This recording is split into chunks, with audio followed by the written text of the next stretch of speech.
Thanks for three great papers, all really excellent papers and really interesting. And I think mine flows on quite well, really, from Nick's work. I'm going to talk about flow states in particular, but more ambient, I guess, lower tempo music than Nick's talking about, but still talking about time. I'm going to discuss what is ambient and chill out and what's it kind of for, what's it about, a little historical perspective, just out of interest, and then the practice-based element, looking at 10 production techniques leading to flow. So to start with, it's a nice quote here that ambient music is really about creating narratives of meaning, helping people to understand the world and their place in it. But then I suppose most music is. But I think in ambient and chill out music in particular, there's an aim to stop the inner languaging.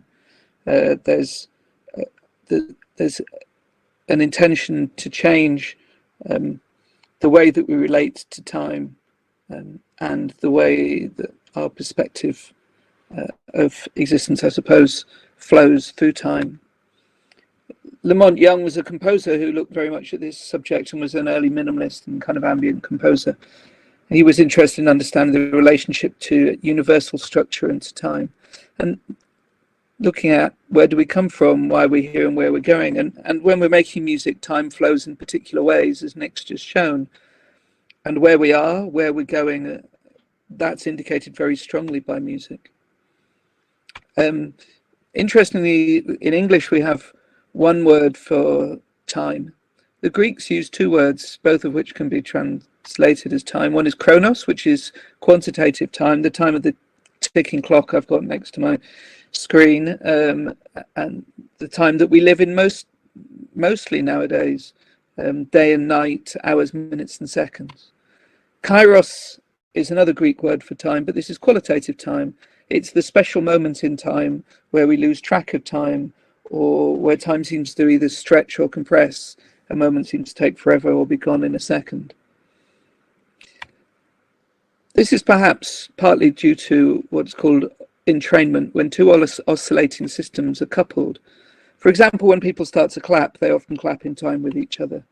And I'm interested in training bodies, the human body, to external musical rhythm. You play music, people dance, they entrain their physical movements to the tempo of an external source.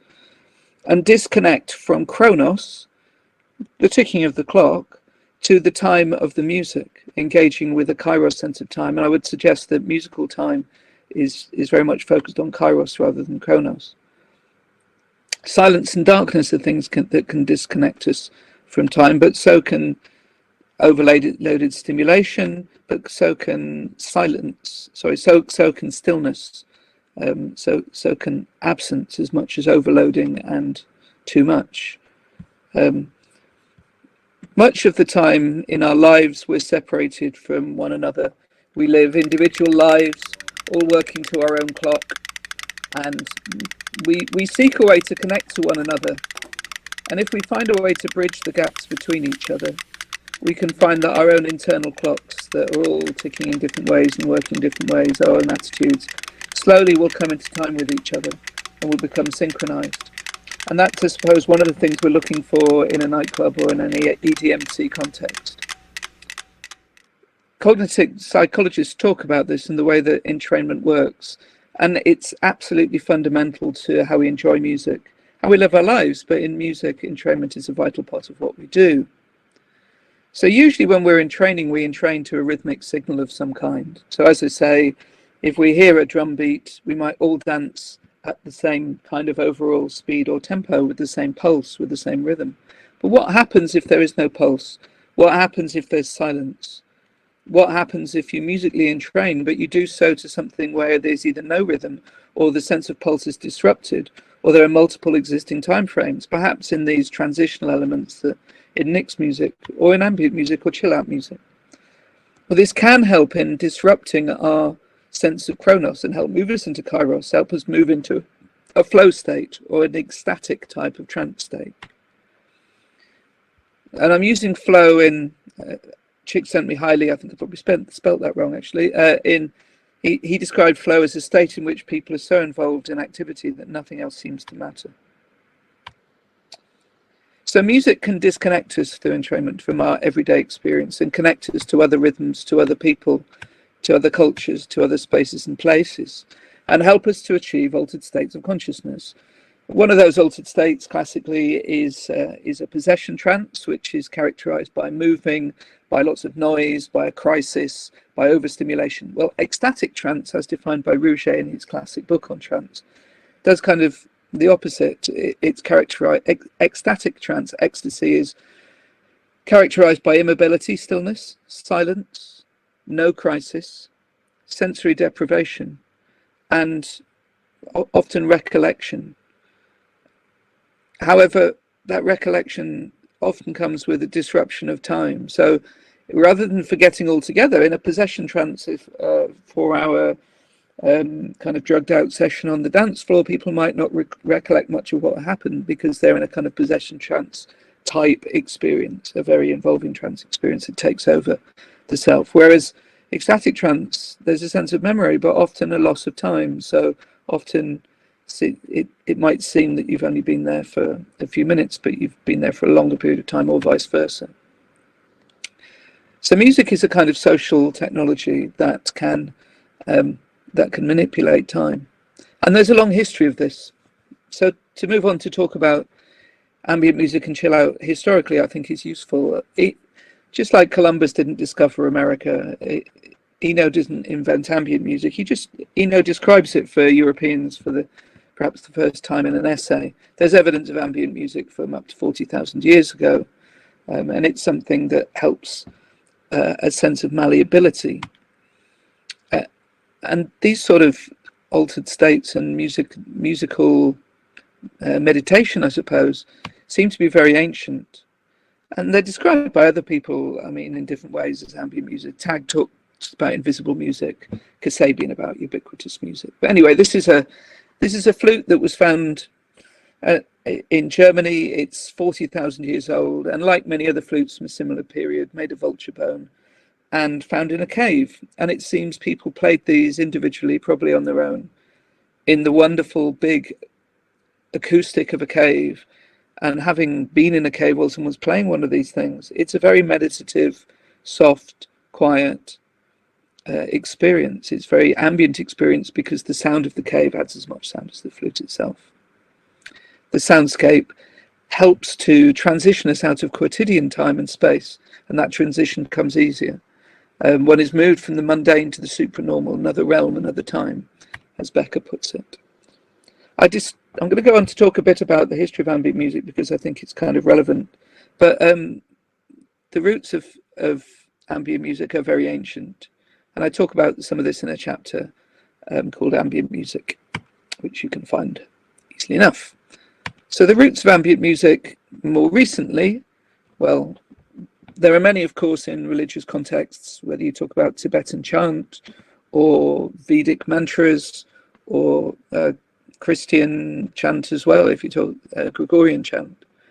Later on in popular music, post-war popular music, you have Pink Floyd's music, which is quite ambient in some points. And then there's a lot of German music, often influenced by Stockhausen, for example, Tangerine Dream. And in fact, all the so-called Kraftwerk music, which was very influenced by Lamont Young and Terry Riley, minimalists who themselves were influenced by Javanese and African rhythms and Indian classical music. Other bands like Can are also quite minimalist, as are Noi. And these groups were very influential on a young composer called Brian Eno, who adopted their techniques when producing David Bowie's Low and Heroes albums. And elements of that were very ambient. So Noi and Can invent ambient as much as Eno, and Eno contextualizes it with classical minimalists such as Bryars, Adams, Cage and Riley. The chill out music that we're more familiar with in electronic dance music happens for a number of reasons. Alex Patterson from The Orb worked for Brian Eno's record label, and then with Jimmy Corti, who goes on to form KLF, is asked to, in the early days of acid house music, to set up a VIP room upstairs from Oz and Ibiza based event in 1985. So they perhaps do the first upstairs chill out VIP room where they play ambient music as an escape from the intensity of the dance floor. And the back of their first record talks about ambient house for the E generation. Okay, so I'm going to skip through this, but they sample Pink Floyd and Steve Reich. KLF are formed.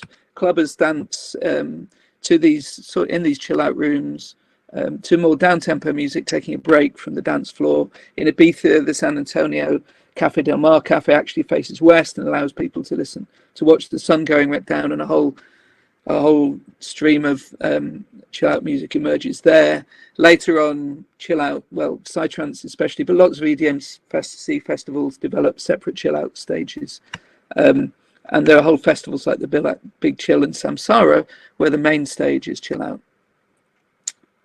Many, many styles, of course, emerge related to electronic chill-out music.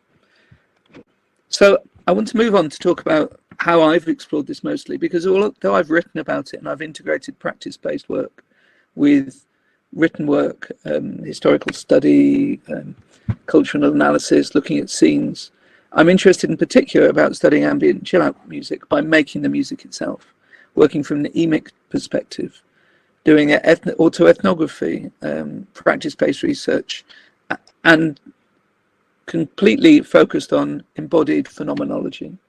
I understand the restrictions. I think it's important when you do this to realize what the advantages are, which are an insider perspective,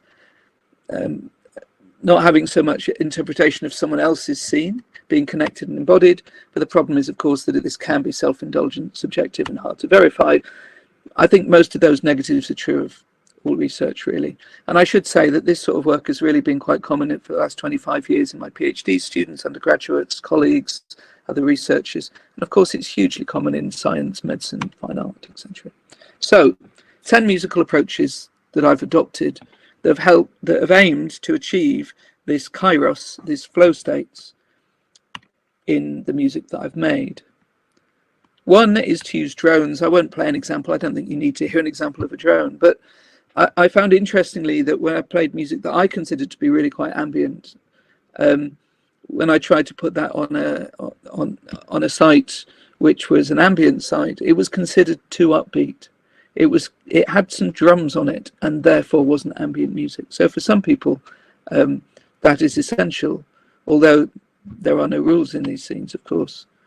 And for example, I made a piece of music that starts with the sound of lurs. Now, lurs are Scandinavian ancient instruments, always come in pairs. There's two of them. They're a bit like a didgeridoo, but they're prehistoric Viking. And the idea of having two is one person plays a drone, and while they take a breath, the other one's already started playing a matching drone. So you take it in turns rather than circular breathing. Then, of course, well, Nick's already talked about polymeter and also polymetricity and polyrhythm. Polymeter, as Nick had said, is where you have the same pulse, tick, tick, tick, tick, tick, but one of the lines is counted to 5 while the other is counted to 4. So the main point for me is this disguises sometimes where the first beat of the bar lies. It also confuses where the tempo is, what the tempo is. Although I'm not changing the tempo so much in the music I was doing, my approach was to try and confuse where the first piece of the bar was, to confuse the sense of a ticking clock, the sense of security about where we are in sense of time. And this can also be done by polyrhythm, where you have a sense of 4 and 3 or 4 and 5. That's 5 against 3 going on at the same time. 1, 2, 3, 4, 5, 1, 2, 3, 1, 2, 3, 4, 5. So in the same bar, you have both numbers happening at the same time. 4 versus 3 is more common. And these things help to, again, confuse our sense of time and take the listener into a more musical concept of time. An example of that is in my Flow State track, which I released in 2021. So there's a sound here on a harp, which has that sort of tick. But when various chords come in, they come in at different points in the bar.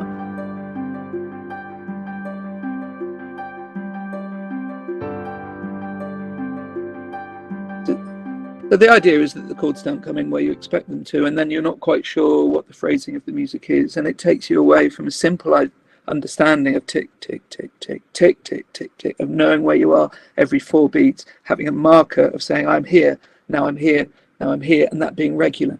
That irregularity takes us out perhaps of a more normal sense of time and helps actually achieve flow in some ways. Another next musical characteristic, well, low tempo. Again, I don't really need to illustrate that, but the human heartbeat at rest goes between 60 and 100. So for down tempo music, for chill out music, I find that generally chill out music is in that range, and the music I made focuses on that to encourage your heartbeat to move towards the tempo of the music. Just as high tempo music encourages your heartbeat to speed up to a higher heart rate. Filters are an important part of chill out music in general. It's a musical synthesizer technique that is very common, but the basic filter that we're used to is that of our mouths. So when we sing, oh, whoa, we can open or close our mouths, change the shape of the filter. This is affecting our larynx's noises. And one of the best known examples of that is with the 303 filter. Do you recognize the sound now? And you'll hear the high frequencies appearing more and being emphasized.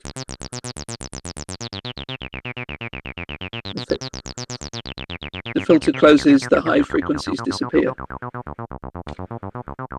So these sort of filters are in our mouths, are in all sorts of music, and are pervasive through music. It's something I've become interested in through the practice-based research, is the similarity between the voice and the filter, and the ubiquitous nature of the filter in electronic dance music, and its relationships to the mouth and to the voice and speech.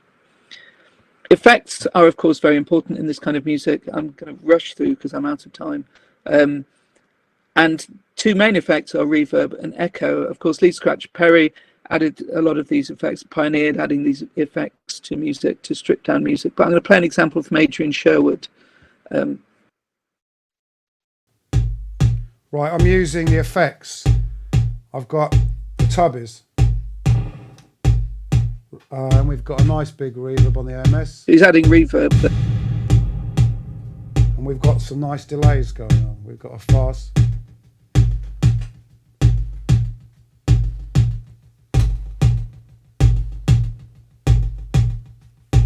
Sixteenth. And the main point there is that he's kind of adding layers of rhythmic complexity by simply using echoes and echoes with different tempos. There is again a confusion of the timing, or a complexifying, making more complex our time frame and our understanding of time. Electronics, of course, EDMC musicians cybernetically enhance their musical abilities, as Hilda Gondler-Rietveld, who I think is listening, said ages ago in her great article. And that kind of cybernetic or cyborg sense is very important. Some analog technology, of course, becomes ubiquitous, and produces, we could also regard this as Afrofuturist. So this is something one becomes very aware of, and the balance between more organic sounds and electronic sounds is very important in chill out music, and it seems to kind of need both a lot of time, or responds very well to both. Tobias, of course, has written an awful lot very well about Afrofuturism. Look at his work for more work on that, more study of that. Classical music sounds often appear a lot, pianos and strings, things that sound more like film music actually, and kind of classical chill out, because there are many classical musicians whose work is very ambient, like Eric Satie, the Impressionists like Debussy and Ravel, and of course classical minimalist composers like Philip Glass and Steve Reich have been sampled many times. And nowadays there's also quite a few EDMC pieces of work that use either EDMC versions of classical music or classical versions like Pete Tong's Heritage Orchestra of EDMC music.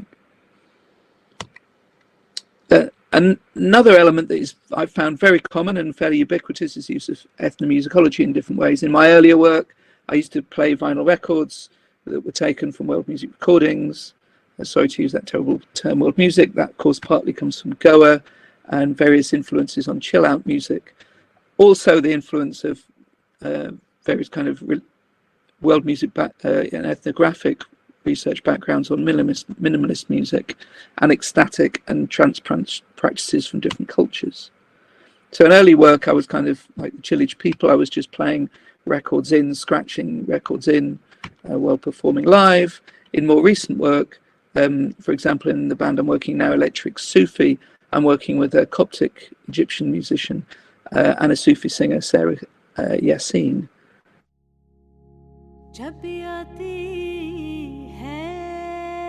And that combination of electronic sounds and kind of analog sounds, the kind of Western European electronic techno sound, and then kind of slightly Orientalist, but also ethnographic, also ethnomusicological approach works, I found very powerful. Voices are often avoided unless in commercial chill-out releases in terms of speech, but singing voices therefore often use non-European languages disguising the meaning, or use vowel sounds or chants or drones. So my practice-based research starts with a PhD in composition that included DMC compositions, moves on to working in a band context, and then solo material. If you search for Professor Chill, which is my kind of performance name, on Spotify or YouTube, you'll find lots of musical examples. Thank you for listening. I'm sure you've been listening very patiently to a lot of different presentations and a lot of talking. So I'll try and answer any questions either now or in the chat. Thanks for the interesting presentation. It seems that the audio didn't come through because it was embedded in the PowerPoint. So perhaps sharing that afterwards could give us access to the audio as well. So can you hear me?